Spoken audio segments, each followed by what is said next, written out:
Well, there's a couple of different approaches you can take with atheists. I mean, one of the first things that comes to mind is that you would seek to discern whether this person is an honest atheist or a dishonest atheist. Now, you don't use those terms with them.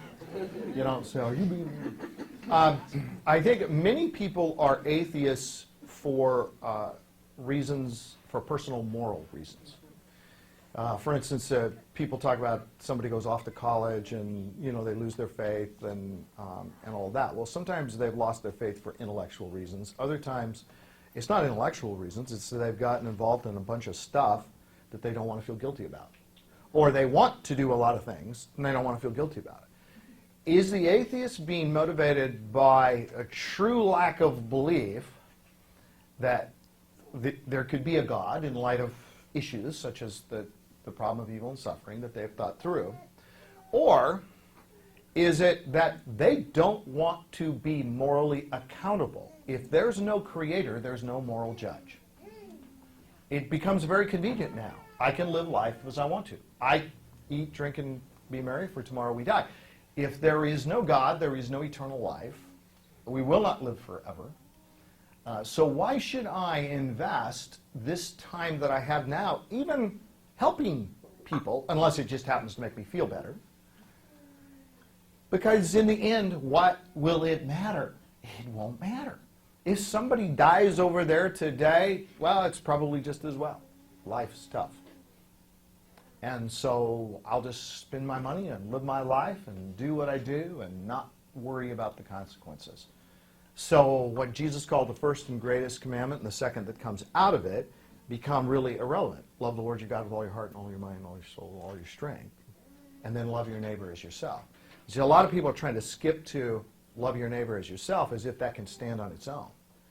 But from a relativistic, naturalistic, materialistic viewpoint, and I'm speaking now in a philosophical sense, that is from the viewpoint that there is no God, what is the operating principle of society, of human life? Well, from the perspective of naturalism, Darwinism, what's the operating principle of Darwinism? Survival of the fittest. In other words, I would actually be going against the very way that life operates to go help the poor and the needy. It would be insane for a wealthy physician and his wealthy physician wife to go over to some country, to India, and pour out their lives serving lepers. Why in the world would you do that? In fact, it's not only counterintuitive, it's just counterproductive, because the fit should survive. And why are we helping people with leprosy and basically just prolonging and promoting disease? Why would we do that? I mean, it makes no sense from just a purely human point of view. So that's one of the ways that I would and have talked with atheists, is to say, what's the natural consequences of your worldview? Why would you help the needy? Well, because I just think it's right. Okay, so why do you think it's right? It's certainly not right based on survival of the fittest. Well, that's just descriptive, not prescriptive. That's just the way the world works, but it doesn't have to work that way, and we should make it better. Why? Everybody's dying anyway. Everybody's gone. There's no moral judge. There's no moral... And there's no moral absolutes. And the same people who tell you there's no moral absolutes, by the way, and atheists will normally do this, then be able to say to them, I mean, Francis Schaeffer used to say, if somebody doubts that the world exists or doubts that there are moral attributes, kick him in the shin. Now, he didn't really mean you're supposed to do it, but the point is, all of a sudden you go, there is a reality, and what you did was wrong. And so the person who says there's no moral absolutes, when somebody steals the stereo from his car, there's a moral absolute. That was absolutely wrong that somebody stole the stereo from my car.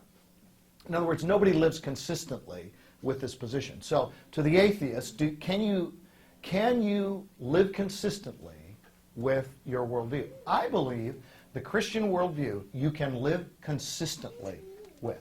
I believe it is the only worldview that ultimately satisfactorily explains all that we know. Now, it doesn't mean it gives detailed explanations for everything, but I mean it It has the ring of truth. Now, I grew up in a non-Christian home. I became a Christian when I was in high school. I vividly remember what it was like to not believe in God.